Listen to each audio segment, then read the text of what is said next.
Assalamualaikum, kembali di channel Hobi Hari. Apa kabar teman-teman? Semoga teman-teman pada sehat selalu ya. Oke, hari ini adalah kita ngebahas si Vario untuk video part 2 review atau tips membeli Civic Vario. Dan di bagian kali ini atau di video kali ini kita akan membahas bagaimana cara ngecek kaki-kaki dan bagian mesin dari Civic Vario untuk teman-teman yang ingin membeli Civic Vario-nya. Jadi, kita langsung saja menuju ke Vario. Oke teman-teman, Varioku ini sebenarnya kalau soal kaki-kaki memang sudah tidak standar. Karena untuk per sama shock breaker kita menggunakan coil over made in lokal yang bisa diputer-puter ketinggiannya, jadi bisa naik turun. Tapi untuk pembahasan kali ini kita akan bahas sektor kaki-kaki apa aja yang harus diperhatikan sebelum teman-teman meminang sebuah Vario dari sisi kaki-kaki atau sektor kaki-kaki. Yang paling gampang adalah pertama kita ngelihat roda depan. Namanya mobil tua, biasanya ada perubahan nilai caster kalau misalnya teman-teman spuring. Paling gampang kita ngelihat ini, jarak antara ban dengan fender. Kalau ini adalah, nah ini 4 jari ya. Nah sekarang kita cek yang sebelah kanan, pastikan juga jaraknya sama-sama 4 jari. Nah sama-sama 4 jari. Cuman ini, yang ini lebih agak sedikit sempit sedikit dibanding yang sebelah kiri.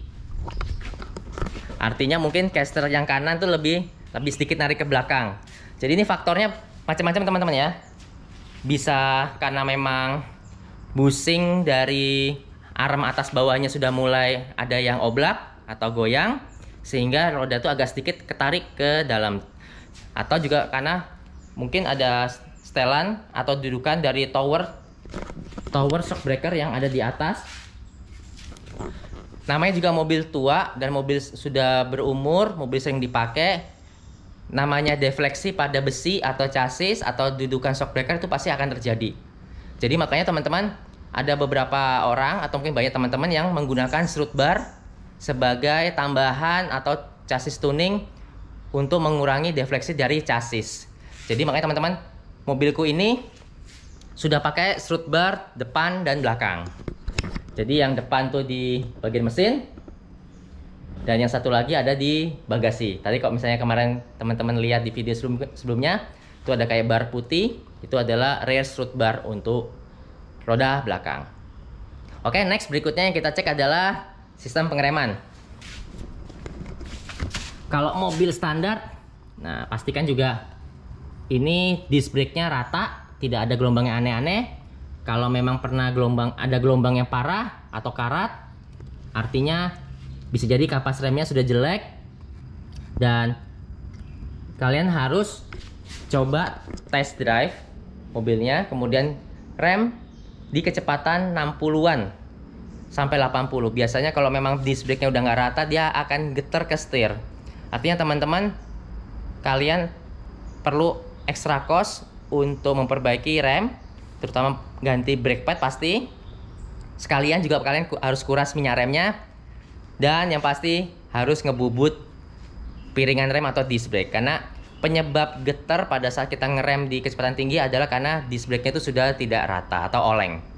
Nah, kalau masih bisa dibubut ya alhamdulillah. Tapi kalau nggak bisa dibubut atau sudah habis toleransinya, otomatis teman-teman harus spare budget lagi untuk membeli sebuah atau sepasang disc brake. Untuk kaki-kaki bagian belakang sebenarnya tidak ada masalah. Rata-rata kalau mobil sudah berumur adalah bushing dari arm. Jadi Vario ini bushingnya ada banyak yang belakang. Di sayap bawah atau arm bawah ini ada 3. Yang di sini 1 shock breaker, terus sama yang di pangkal, yang di chassis. Kemudian yang di arm atas tuh ada namanya, orang-orang bilang tulang anjing. Itu dia ada 2. Biasanya kalau sudah berumur itu selain bunyi gluduk-gluduk, kalau di spuring pasti akan kelihatan kalau nilai spuringannya nggak benar, terutama di bagian chamber dan toe. Oh ya, untuk Vario itu sebenarnya yang belakang bisa di adjust toe-nya. Jadi teman-teman, dia Vario ini punya namanya trailing arm. atau bushing yang besar, posisinya ada di sini. Nah, ini posisinya trailing arm. Dan kemudian ada setelannya di sini. Semoga bisa kelihatan ya. Nah, yang ini bisa setel nih. Kalau kalian beli yang adjuster, ini bisa setel. Jadi layaknya seperti roda depan, roda belakang itu pun juga bisa di setel tunya. Jadi bisa, kalau misalnya depan tuh bisa gini atau lurus. Jadi tergantung adjustment.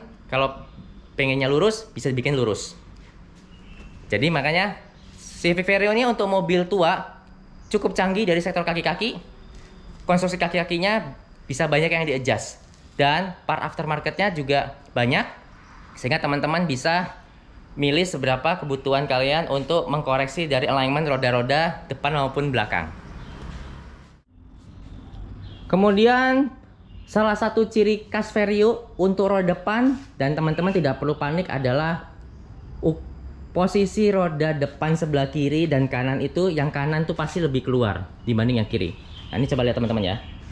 Kalau kita, ini fenderku masih standar. Ini roda yang kiri segini jaraknya masuk. Coba lihat yang kanan. Nah, yang kanan ini lebih rata fender. Kenapa bisa terjadi? Sebenarnya tuh nature dari lahir bawaannya Vario.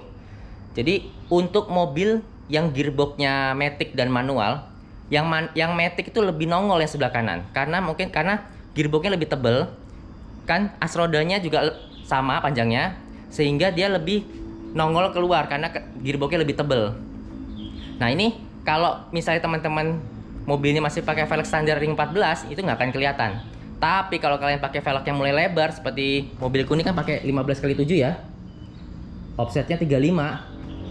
Dan yang kanan, yang kiri, setelan chambernya pun aku buat berbeda. Yang kiri ini aku bikin -1, yang kanan tuh -5. Makanya yang kanan tuh kelihatan lebih rata body dibanding yang sebelah kiri. Alasanku juga membuat chambernya berbeda karena kita lebih banyak putar balik itu sebelah kanan. Karena kan kita RHD ya, right hand drive. Jadi lebih perlu yang roda kirinya lebih sedikit miring dibanding yang kanan, supaya kalau belok itu nggak terlalu gelincir kalau misalnya telat ngerem atau beloknya kecepatan tinggi. Jadi teman-teman, kalau misalnya terjadi kebingungan, loh kok rodanya yang kanan sama yang kiri lebih nongol yang kanan, teman-teman nggak usah panik. Itu nggak ada masalah karena memang bawaan lahirnya Vario seperti itu. Dan ada juga teman-temanku yang supaya rata kiri dan kanan, yang kiri dipasang spacer atau dipasang adaptor velg. Dan itu nggak masalah selama build of quality-nya adaptornya bagus dan presisi dan tidak membuat roda getar pada saat dipakai kecepatan tinggi. Oke, ini penampakan strut bar yang aku pasang di kaki-kaki bagian depan. Dia 2 poin. Ini aku belinya udah lama banget dan alhamdulillah ini cukup membantu untuk memperkuat kaki-kaki bagian depan. Apalagi mobilnya sekarang ceper, pernya keras, sehingga kalau ada impact dari jalan ke chassis itu, selain diredam oleh shock breaker sama per, untuk kaki-kakinya juga di stiff atau diperkuat menggunakan strut bar. Jadi kayak ini, baut dudukan shock breaker ini tidak langsung numpang di atas plat chassis ini atau dudukan shock breaker, tapi dia didistribusikan juga melalui strut bar ini, kiri dan kanan untuk dibalance. Ada juga strut barnya yang kaki 3, jadi ada silang ke sini. Merek yang sebelah yang warna putih itu juga bagus. Cuman aku pakai yang ini karena ini bisa di-adjust. Jadi kalau mau bongkar pasang lebih gampang. Ada sesuatu yang harus diperbaiki sebelah sini, aku cukup barnya aja aku copot tanpa harus membongkar dudukannya. Nah, ini shock breakernya juga masih tipe-tipe standar. Jadi yang di coil over tuh hanya bagian selongsong untuk springnya di body shock breakernya. Oke teman-teman, mungkin untuk bagian kaki-kaki seperti itu. Nah, ini fitment mobilku seperti ini. Ini rata body. Yang belakang juga hampir rata body, tapi ini minus 0,5 chambernya.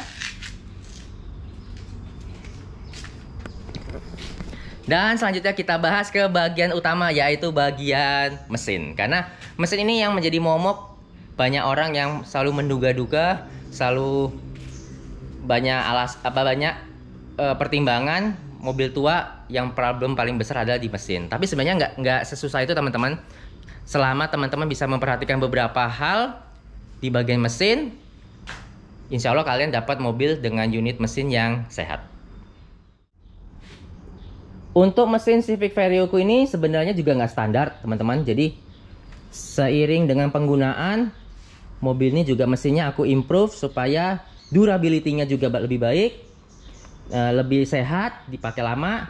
Makanya alhamdulillah mobil ini 27 tahun aku pakai, tidak terlalu banyak masalah yang berarti. Jadi teman-teman, untuk tipsnya mesin ini aku akan sampaikan mencoba lebih detail, karena memang poin yang utama adalah menurutku adalah mesin. Percuma kalau bodi mobilnya bagus, interiornya bagus, tapi kalau mesinnya rusak, mobil itu ya juga nggak bisa dipakai kemana-mana, alias cuman diem saja di rumah atau di bengkel berbulan-bulan. Kan kita beli mobil kan memang dipakai untuk mobilitas ya, bukan untuk dipakai berlama-lama di bengkel. Kecuali kalau teman-teman punya mobil Vario ini memang mau dibangun mesinnya untuk lebih proper atau lebih kencang, dan ada punya mobil yang kedua yang dipakai untuk daily use, ya itu nggak masalah, itu lain cerita. Oke, kita sekarang menuju ke mesinnya Vario. Hal pertama yang harus diperhatikan sebelum memilih Vario dari sektor mesin adalah pastikan ini adalah harga mati, tidak boleh tawar, harus pakai radiator coolant. Nah, ini punya aku warnanya hijau nih. Dari mobilnya aku pakai tahun 96 sampai sekarang tuh aku selalu pakai radiator coolant, dan alhamdulillah blok mesin nggak ada korosif, pipa-pipa air di belakang belum pernah ganti, rumah termostat juga belum pernah ganti, outlet yang di sini juga belum pernah ganti karena masih bagus. Paling terakhir aku ganti adalah water pump pada saat nge-refresh di tahun 2017. Artinya itu di tahun ke-21 aku nge-refresh dan hanya mengganti water pump. Karena kan water pump itu kan rotating ya, dia berputar, ada bearing dan ada sealnya. Pada saat itu sudah mulai agak ada indikasi bunyi, dan kebetulan aku lagi membelah mesin, ya sudah, water pumpnya aku ganti saja supaya dia lebih segar dan umurnya lebih panjang.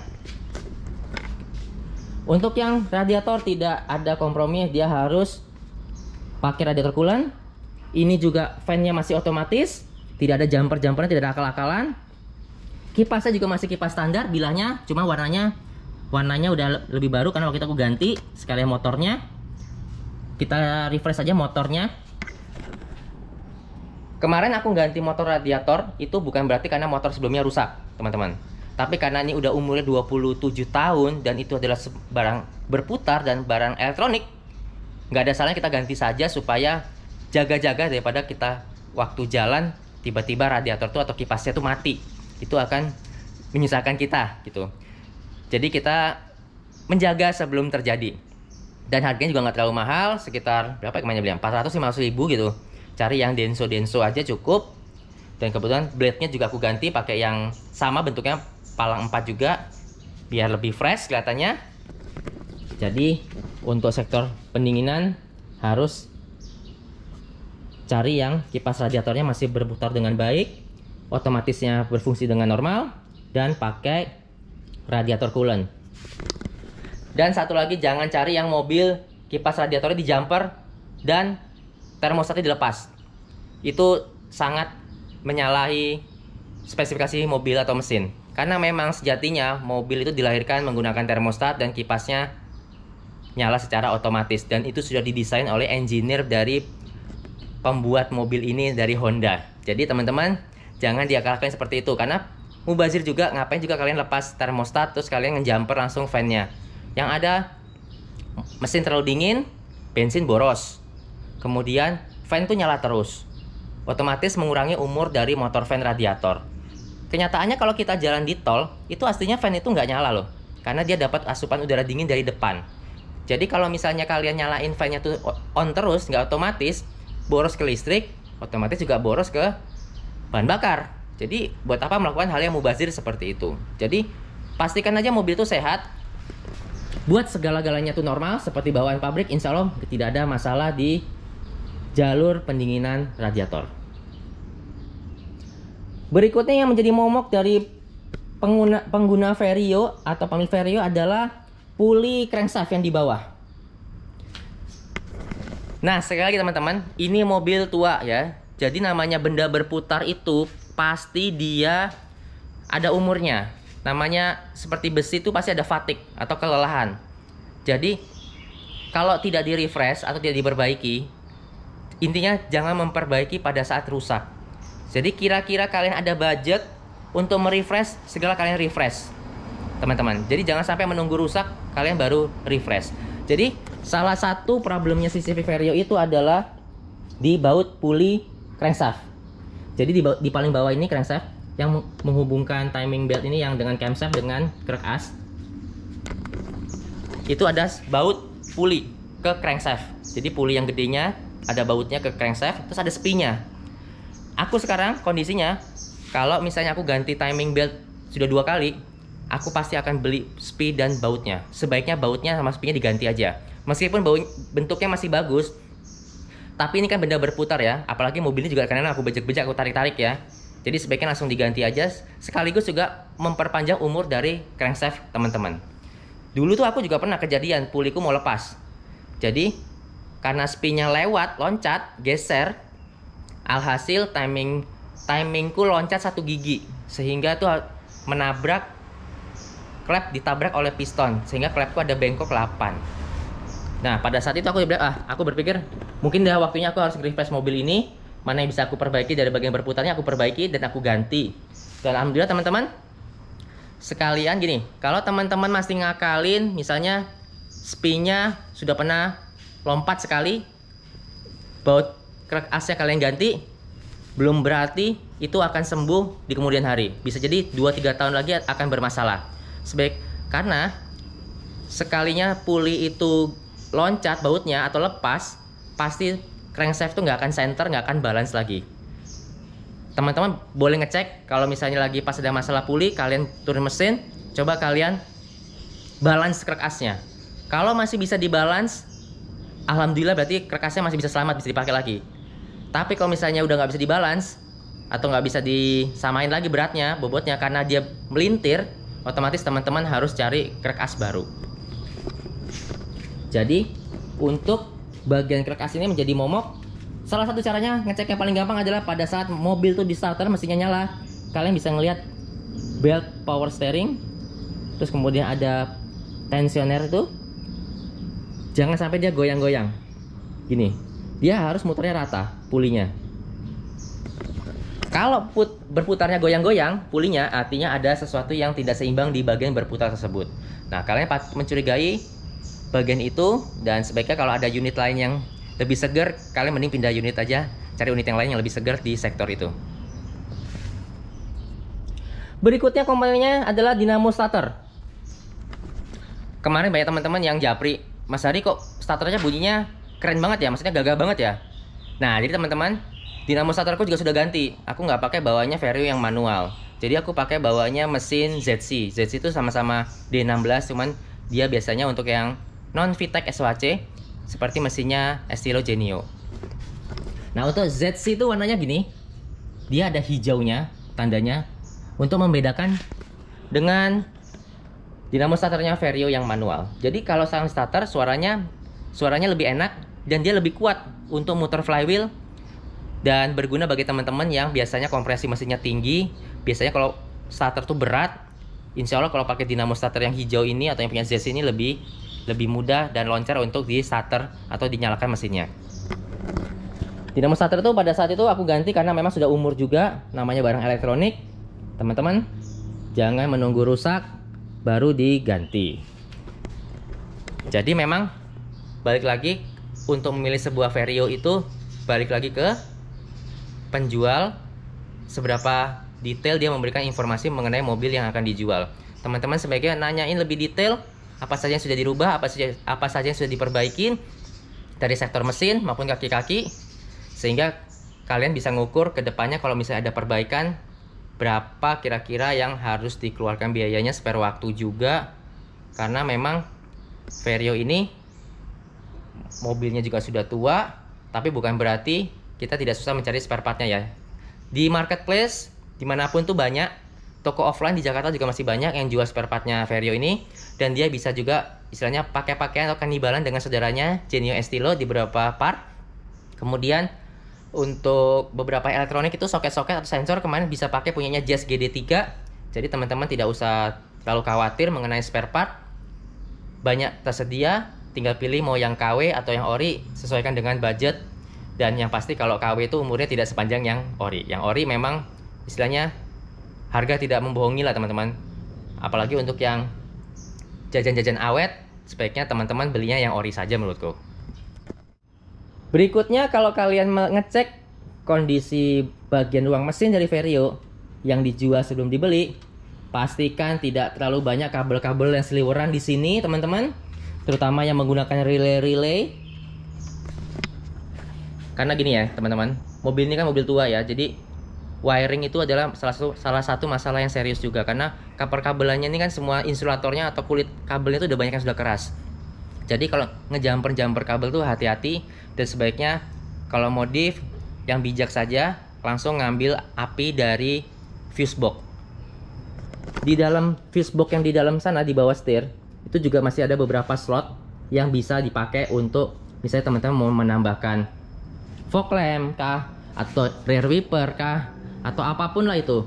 Kalian bisa menggunakan semacam kayak fuse tab juga gitu. Lebih aman dibandingkan kalian harus ngejumper ngambil api dari kabel yang sudah ada dan memang didesain peruntukannya untuk menggerakkan atau memfusikan satu alat saja gitu. Banyak case mobil kebakar di jalan, salah satunya adalah modifikasi kabel yang tidak pada tempatnya.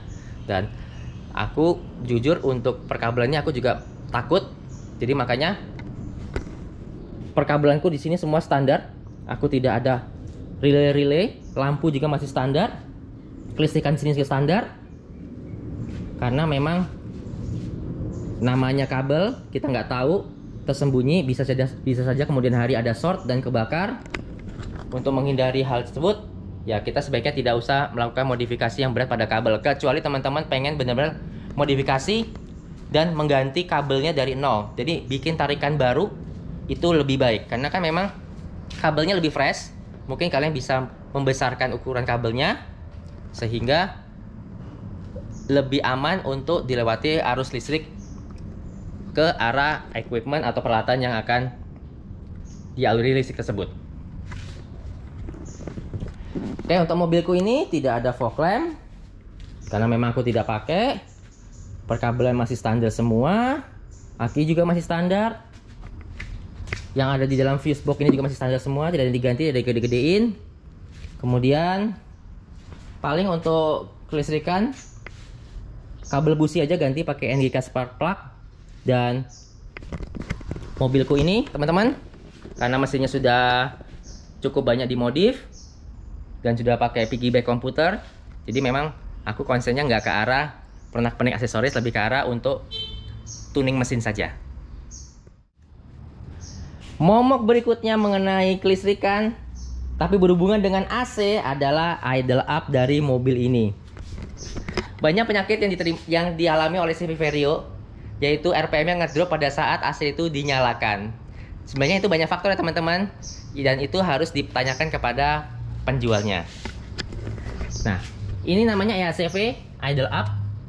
Dia yang akan membuka atau menaikkan gas pada saat AC itu nyala.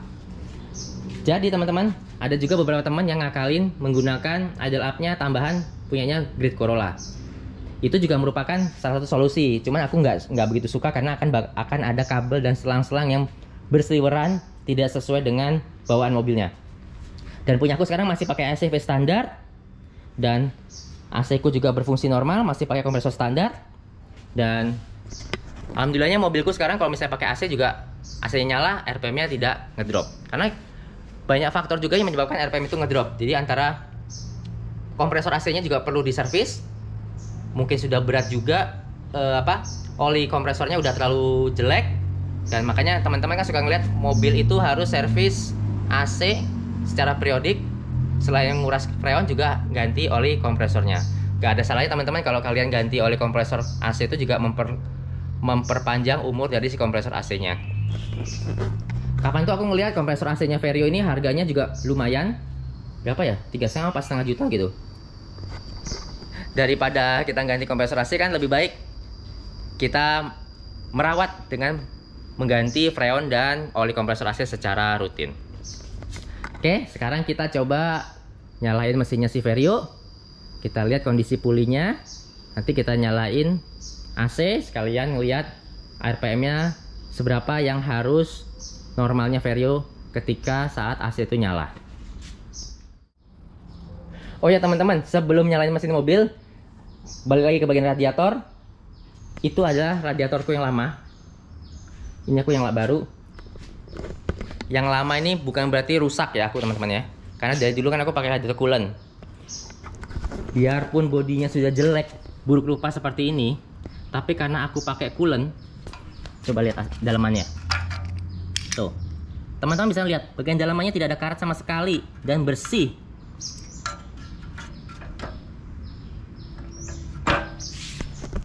Jadi faktanya memang radiator coolant itu memang benar, memang dipakai untuk radiator. Jadi jangan diganti-ganti menggunakan cairan lain yang memang bukan peruntukannya.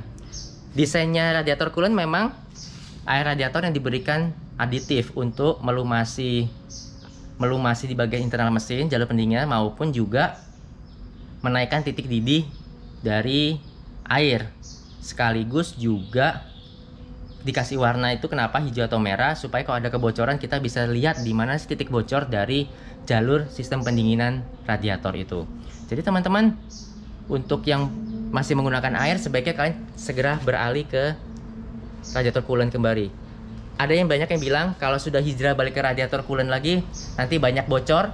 Ya itu wajar, karena sebelumnya teman-teman sudah pakai air dan air itu sangat korosif, meninggalkan kerak juga, dan dia juga bisa melubangi boring mesin, silinder head jalur airnya, maupun inlet outlet atau rumah termostat.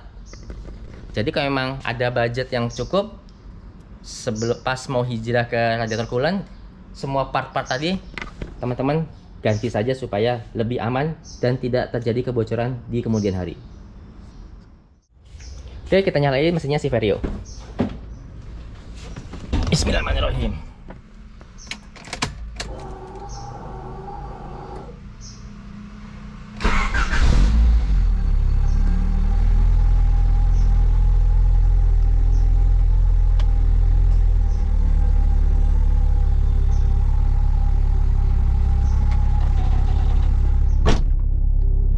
AC-nya udah sedingin, alhamdulillah.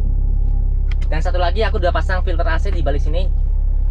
Jadi biar evapnya nggak terlalu kotor dan berlendir, kita pasang filter AC. Metode atau cara pasangnya aku tunjukkan di video yang di atas ini. Teman-teman bisa langsung klik linknya ya. Oke, kemudian sekarang kondisinya ini pakai AC, RPM-nya di sekitar 1000 kurang dikit. Dan kalau digas dia normal akan balik lagi.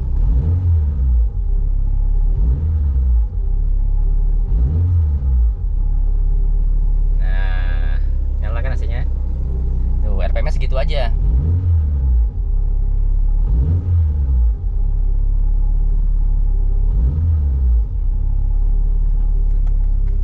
Nah, jadi teman-teman, mobilku ini nggak pakai ubahan apapun, di ALCV-nya masih bawaan ori, dan AC tidak menyebabkan putaran mesinnya ngedrop.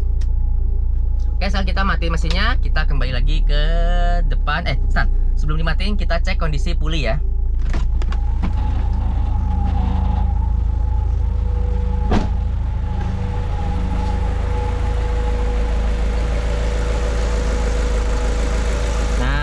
Muternya kan normal, nggak goyang-goyang.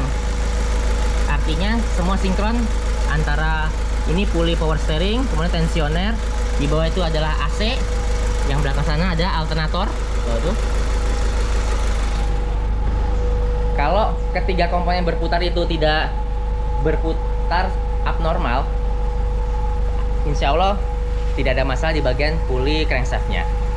Jadi teman-teman, itu bagian puli ini merupakan salah satu bagian yang harus diperhatikan sebelum kalian memilih Vario untuk dibeli ya.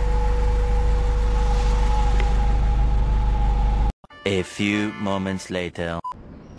Oke teman-teman, ini adalah tips dan trik yang aku bisa berikan sebelum teman-teman untuk memilih Honda Civic Vario sebagai mobil di rumah atau sebagai jalan-jalan atau mobil hobi kalian selanjutnya ya. Jadi teman-teman, mobil ini sekali lagi aku bilang masih menarik untuk dibeli di tahun 2023 maupun kedepannya lagi. Dan Untuk harganya juga masih masuk akal, tidak terlalu mahal. Partnya juga banyak, spare partnya maupun jalur modifikasi kalian mau pilih USDM maupun JDM itu juga masih ada pilihan banyak. Memang kalau part tuh semakin mahal ya wajar sih, karena memang barangnya makin susah. Tapi juga kalau kalian bersabar masih banyak kok teman-teman kita yang menjual barang-barang JDM atau USDM tersebut. Nah teman-teman, terima kasih sudah menonton video ini sampai selesai. Jangan lupa untuk like, komen, dan subscribe. Kalau teman-teman ada pertanyaan, silahkan tulis di komentar di bawah. Nanti insya Allah aku segera balas untuk menjawab pertanyaan dari teman-teman sekalian. Sampai jumpa di videoku selanjutnya. Wassalamualaikum warahmatullahi wabarakatuh. Dadah!